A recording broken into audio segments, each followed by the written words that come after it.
মুখ খুললে কিন্তু সরকার পড়ে যাবে। মারার একটা চক্রান্ত হচ্ছে, আমাকে মারার একটা চক্রান্ত হচ্ছে, মুখ খুললে কিন্তু সরকার পড়ে যাবে। মুখ খুললে সরকার পড়ে যাবে, তার বিরুদ্ধে পক্সো মামলা রয়েছে বলে উনি এই কথাটা বলতে পারেন। প্রথমত এরা তো ক্রিমিনাল ডেফিনেটলি। পক্সো যখন অভিযুক্ত, তার মানে সেটা ট্রায়াল প্রসেসের মাধ্যমে, সেটা থেকে তো আর উনি মুক্তি পেয়ে যাবেন না, কখনোই পাবেন না। তাকে আইনতই ব্যবস্থা নিয়ে যেতে হবে, কারণ পক্সো সেকশন খুব ভারী সেকশন এবং খুব যেটা পার্টেনিং টু আমাদের ইন্টিগ্রিটি অফ আওয়ার কান্ট্রি, সেই রকম একটা অফেন্স, একটা মহিলা এবং শিশুর ওপর অত্যাচার, সেটা কোনোভাবেই ক্ষমাযোগ্য নয়। আর মুখ খুললে সরকার পড়ে যাবে, উনি এত কথা অ্যানাউন্সমেন্ট কেন দিচ্ছেন? যদি ফ্যাক্ট হয়, যদি সরকারের গাফিলতি ডেফিনেটলি আছে, আমরা জানি বিভিন্ন ক্ষেত্রে, ওনার সেটা সামনে আনা উচিত। এটা ওনার ফান্ডামেন্টাল ডিউটিজের মধ্যে পড়ে, কারণ আমরা ডিরেক্টিভ প্রিন্সিপালস অফ স্টেট পলিসিতে আমরা কিন্তু পড়েছি, এবং শুধু পড়েছি নয়, আমরা জানি, আমরা সংবিধানটা আমাদের ভারতবর্ষের এটাই বলে যে তুমি সবসময় তোমার ডিউটিটা পারফর্ম করো। আমি যদি কোনো জায়গায় দেখি আমার দেশের ইন্টারনাল সিকিউরিটি বিঘ্নিত হচ্ছে, আমি সেটা ডেফিনেটলি সঙ্গে সঙ্গে আমার দেশের হোম মিনিস্টারের আন্ডারে আনবো, অবশ্যই আনবো, যে আমার দেশের ইন্টারনাল সিকিউরিটি থ্রেটেন্ড হচ্ছে, বা আমার এই জায়গা যদি আমি দেখি সামনে দাঁড়িয়ে আমার চোখের সামনে একটা কোনো ক্রাইম হচ্ছে, আমি সেটা অবশ্যই যে কনসার্ন সিপি এবং কনসার্ন স্টেশন হাউস মাস্টার তাকে আমি লিখিত দেবো। তাই আমি এটাই বলবো, ইরেসপন্সিবলের মতন শুধু মন্তব্য না করে, ভেরি গুড, উনি একজন সোশ্যালি রেসপন্সিবল সিটিজেন হিসাবে যদি প্রপার বয়ানটা উনি একটা কমপ্লেন্ট আকারে যদি জমা করেন, সেটা লোকাল থানায় যদি উনি জমা করেন, তারপরে সেটা যদি এনকোয়ারি এবং ইনভেস্টিগেশন ইনটু হয়, কারণ আমি আইনের বাইরে কথা বলবো না, এবং ওনাকেও আমি এটাই সাজেস্ট করব যে যদি কোনো বক্তব্য আপনার থেকে থাকে, আপনি আইন মোতাবেক একটা মানে কাগজ রেডি করে রিটেন লিখে সেটা আপনি মানে সংশ্লিষ্ট কর্তৃপক্ষের কাছে জানান, সেই অনুযায়ী এনকোয়ারি এবং ইনভেস্টিগেশন ইনটু হবে। যদি ফার্দার সেখানে কাজ না হয়, যেহেতু শাসক দলের বিরুদ্ধে যদি ওনার কোনো বক্তব্য বয়ান থেকে থাকে, সেটা অবশ্যই মহামান্য কোর্ট দেখবে, তারপরে কোর্ট আছে, উনি কোর্টের কাছে আসবেন যে আমার কমপ্লেনটা যেটা উনি মানুষের সামনে আনতে চাইছেন সেটা কোনোভাবেই উনি আনতে পারছেন না, যেটা হয়তো নয়, ডেফিনেটলি সরকারের মানে যে অন্যায় বা যে অবরোধগুলো সরকার করে চলেছে, যেগুলো ডেফিনেটলি হয়তো খুলে দেবে, একটা দিশা খুলে দেবে এটা মানুষের জন্য, এবং একজন দেশের নাগরিক হিসেবে তো এটা ওনার কর্তব্যের মধ্যে পড়ে। সেটার জন্য শুধু গলা ফাটিয়ে মুখ পুড়ে যাবে সেটা না বলে উনি সামনেই আনছেন না কেন? সামনে আনা উচিত। যদি সেরকমই ওনার কাছে ভালো প্রমাণ থাকে, জনস্বার্থ মামলা করা উচিত। আমরা তো লড়ছি, যারা আমরা ফিল্ড লেভেলে রোজ রোজ লড়ছি, তারা তো শুধু আমরা ডায়ালগ মারছি না, আমরা কাজটা করছি, তারপরে আমরা সেইটা সম্বন্ধে একটা মানে বক্তব্য রাখছি। তাহলে ওনার কিরকম ব্যক্তিত্ব, বা উনি কি নিজেকে ঘোলা জলে কি উনি সত্যিই পুরোপুরি মাছ ধরে নিতে চাইছেন, যে কারণে ওনার এই ধরনের অসংবিধানশীল মানে শুধুমাত্র কথা, কাজ কেন নয়, কাজ কেন হচ্ছে না? আমরা কাজ দেখতে চাই, উনি কাজ করুন কিছু, দ্যাট উইল বি বেটার। কাজ করলে তবেই তো মানুষের সামনে আনতে হবে সত্যটাকে, উদ্ঘাটন হবে তবে সত্য। না, রাজ্যের বিরোধী দলগুলো রয়েছে, বাম, কংগ্রেস, বিজেপি, তারা আপ্রাণ চেষ্টা করছে যে এই তৃণমূল সরকারকে ফেলে দেওয়ার জন্য। আর এই আকাশ মিশ্র কাছে কি এমন ডাইনামিট আছে যে বোমা, যে তিনি বলছেন যে আমি মুখ খুললেই সরকার পড়ে যাবে? এদিকে আরজি করের যিনি সঞ্জয় রায়, তিনিও বলছে আমাকে মুখ বন্ধ রাখতে বলেছিল এতদিন, আমি মুখ খুলেছি, আমাকে ফাঁসিয়েছে বিনীত গোয়েল। কি বলবেন? সরকারের দোষ তো আছেই, সেটা আমরা সব ক্ষেত্রে জানি, সব সময়তেই আছে। আমরা জানি সঞ্জয় রায়কে স্কেপগোট করা হচ্ছে, বিনীত গোয়েলকে এখনো পর্যন্ত তদন্ত করা হয়নি, তাকে ঢাকা হচ্ছে। বড় বড় আরজি করের যারা বড় বড় লোকের ছেলে মেয়ে এবং যারা হচ্ছে সরকারের মানে শাসক দলের মাথা যারা, তাদের ছেলে মেয়ে, তাদেরকে ঢাকা হচ্ছে। এবং এই ক্ষেত্রে আপনি যেটি আজকে বলছেন, যে তিনিও বলছেন আমার কাছে এমন ডায়নামিট আছে যেটা আমি যদি এখন বার করি তাহলে সরকার পক্ষ ফেঁসে যাবে।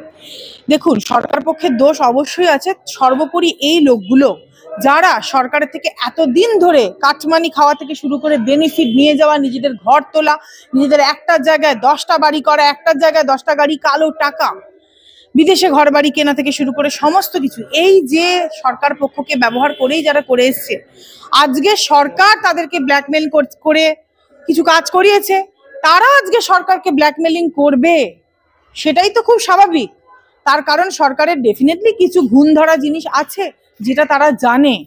তাহলে জানে কিভাবে? তারা এই জন্যই জানে, তার কারণ তাদের মধ্যে সেই প্রপার অথেন্টিসিটি নেই, তার মধ্যে প্রপার অথেন্টিসিটি নেই যে ভদ্রলোক বা যারা এই মানে কমেন্টস গুলো করছেন বা এইটা বলে তারা ডিমান্ড করছেন যে আমার কাছে যা আছে আমি সেটা দিয়ে সমস্ত কিছু শেষ করে দিতে পারি, এটা অবশ্যই সরকারকে মানে একটা ভয় দেখানো, কারণ তারা এই যে অন্যায়গুলো করেছেন, দেখুন সরকার একটা ক্রিমিনালকে একটা পয়েন্ট অব্দি ঢাকতে পারে, ঢাকতে ঢাকতে ঢাকতে ঢাকতে যখন একজনের নামে ধরুন খুব মানে একটা বাজে ধারায় মামলা, যেমন ধরুন পক্সের মতন জায়গা, সেখান থেকে উনি হয়তো সরকার তো এবার হাত ছেড়ে দেবে, কারণ সরকার কেন নিজের গায়ে এই কালিমাটা রাখবে যে আমাদের দলের সবাই রেপিস্ট, আমাদের দলের সবাই এই নোংরামিগুলো করে বেড়ায়, সবাই খুন খারাপি করে বেড়ায়। এটা তো সরকার সবসময় গা থেকে ঝেড়ে ফেলার চেষ্টা করবে।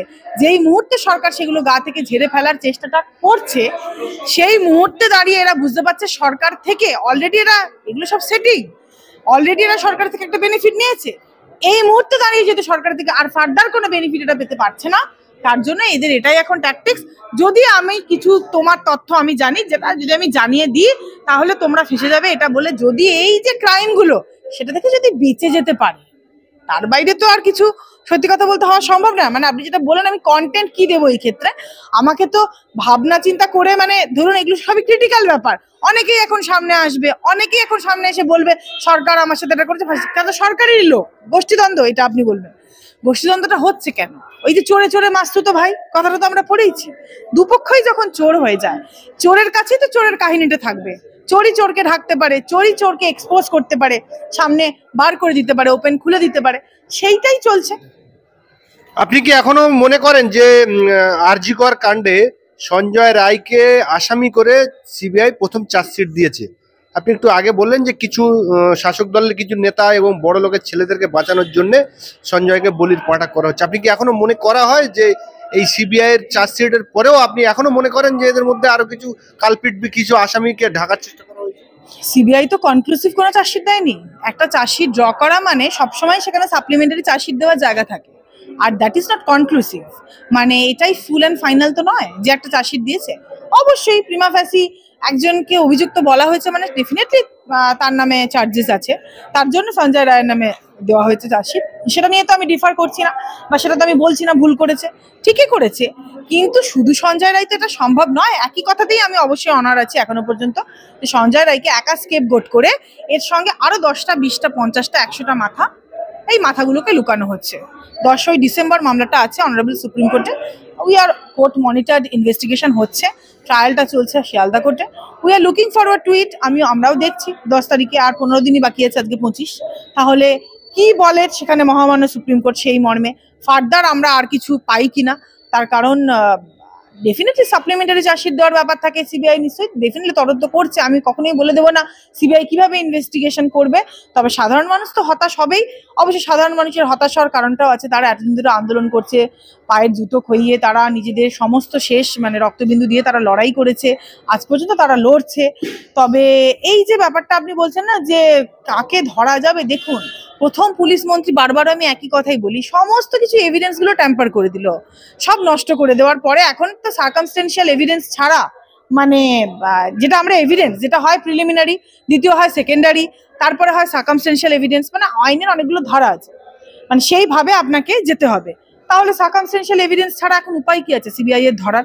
যেহেতু আমরা প্রিমা ফেসি এভিডেন্স গুলো সব আমরা দেখে নিয়েছি, সব নষ্ট হয়ে গিয়েছে, অনেক চেষ্টা করেও যেহেতু আমরা মেনটেন করতে পারিনি, এই মুহূর্তে দাঁড়িয়ে শুধুমাত্রই সার্কামস্টেন্সিয়াল এভিডেন্স ধরেই যদি মাথাগুলোকে ধরা যায়, চান্সেস অবশ্যই আছে, এবং এটা কখনোই কনক্লুসিভ নয়। এবং আমরা এটা মনেও করছি না, অন্তত আমি, যে সঞ্জয় রায়ের নামে একটা প্রিলিমিনারি চার্জশিট হয়ে গিয়েছে মানে দ্যাট ইজ অ্যাকচুয়ালি কনক্লুসিভ, আর ফার্দার আর কেউ ধরা পড়বে না, আর ফার্দার চার্জশিট দেওয়ার জায়গা নেই, এটা আমি কখনোই মনে করছি না।